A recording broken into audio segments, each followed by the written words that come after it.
is moderating because of tightening credit standards, rising borrowing costs, and weak consumer confidence. Summing up, we raised the 3 key ECB interest rates by 75 basis points today and expect to raise interest rates further because inflation remains far too high and is likely to stay above our target for an extended period.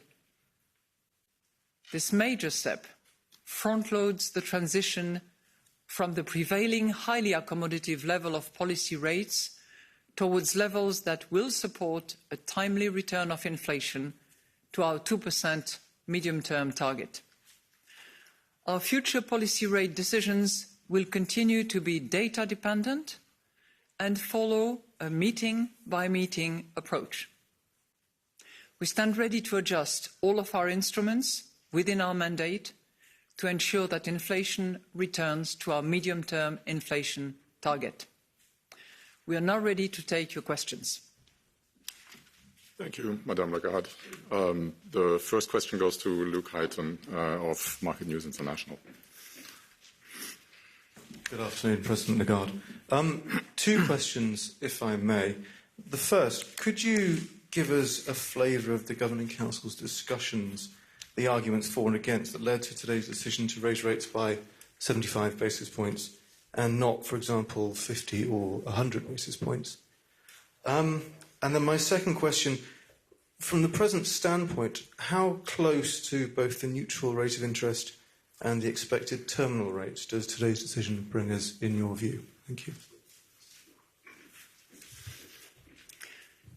Thank you very much for these 2 questions. I'll take them in turn. On your first question,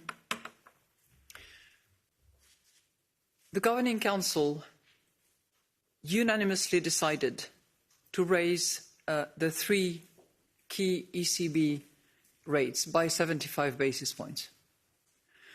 We had different views around the table, a thorough discussion, but the outcome of our discussions was a unanimous decision. So how did we come to that decision?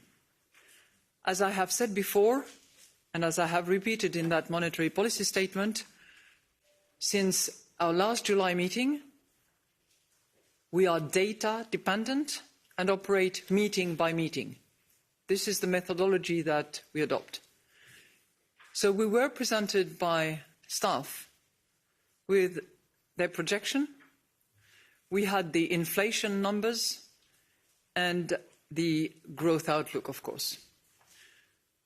So in the face of these extremely high numbers, the last reading was 9.1 for a monthly reading.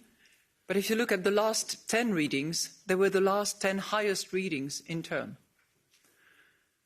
We had a good analysis of the decomposition of the sources of inflation, a good analysis of where the inflation actually lies and what products are particularly affected. And while we conclude, of course, that energy is still the major source of inflation, it's 38.3% compared with a year ago, slightly moving down in these August numbers. But it is still a dominant factor, as is the increase in food. But we also have an inflation that spreads across the whole range of products, in particular in the service sector, where supply factors are less prevalent and where demand plays a role.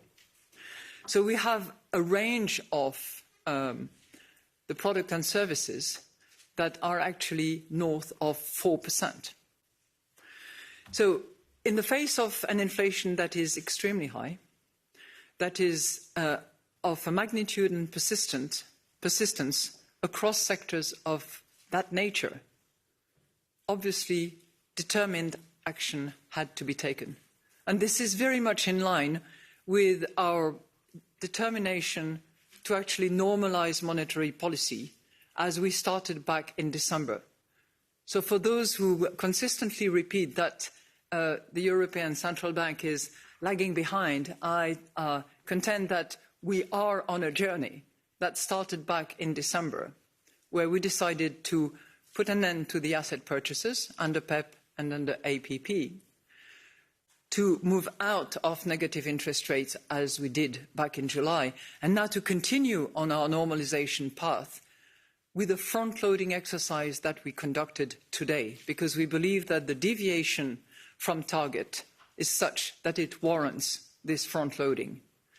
And we also decided that this was not an isolated decision, but that we would raise interest rates further. We didn't say that we would raise interest rates at 75% as if 75 was the norm. It is not. We will determine, meeting by meeting, on the basis of data, how we reach to that level of interest which will actually return us to the 2% target in the medium term. It is not there at the moment. Our forecast at the end of December, which is not the medium term, but it's the end of our projection exercise, is at 2.3. We are not there. So we have more journey to cover going forward.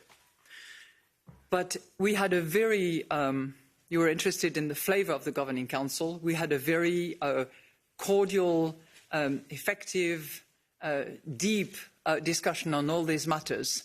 And that certainly helped us on the basis of the proposals by staff and the recommendation by our chief economist, Philip Lane, to actually go collectively in the direction of this 75 basis points hike. Now, you asked me about how close we are to the rate. Whether you call it a neutral or terminal is obviously different. But I would like to say this. What I know today is that 0 is not the neutral rate, and that where we are is not the neutral rate. We are heading in that direction. It takes a front-loading. It will take further hikes in the next several meetings of a magnitude and at a pace that will be determined meeting by meeting and on the basis of the data that we receive. But we are certainly heading there, because that's where we believe that we will actually deliver on our 2% medium-term target as indicated in our strategy. Thank you, President. The next question goes to Annette Weisbach of CNBC. Annette, please. Thank you very much for taking my question. I have one on quantitative tightening, because clearly that could be also a way to drain liquidity from the system and help you to tame inflation. Have you discussed it? Is that something you are looking at? And then one question about your economic outlook, because clearly for 2023, you are seeing growth coming back to 0.9%, if I'm right. But this is still quite optimistic compared to other forecasts. So that's 24. 24, yeah. 1.9. Okay, but for next year, why don't you see a recession? Because many economists do see one. Thank you. Let me start with the second one. So the baseline outlook is 3.1 for 22, 1.9 for 23, and, sorry, I'm getting confused as well now. So, back, 3.1 for 22, 0.9 for 23, and 1.9 for 24. So that's the baseline that we have in the projection by staff. We also have, and I think you will be receiving those documents as well, we also have a downside scenario that has been produced by staff on the basis of assumptions. Back up. Back up. Coming? This is an irony. On the very day the mayor of this city has a delegation down on the border, they're persecuting people. Can't hear you, David. Can't hear you. Stop pushing me, bro. Can't hear you on this side. 60 days from the day. This side. Steve, okay.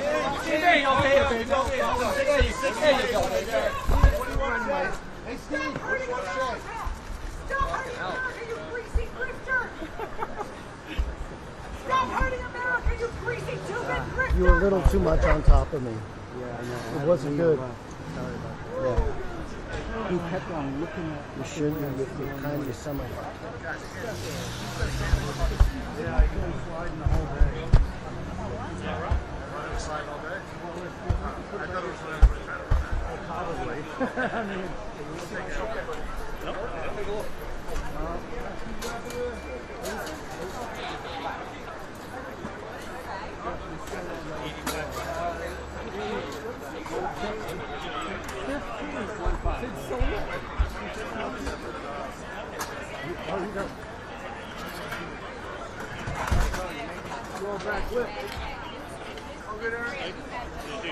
Yep. I'm going to shut it down now.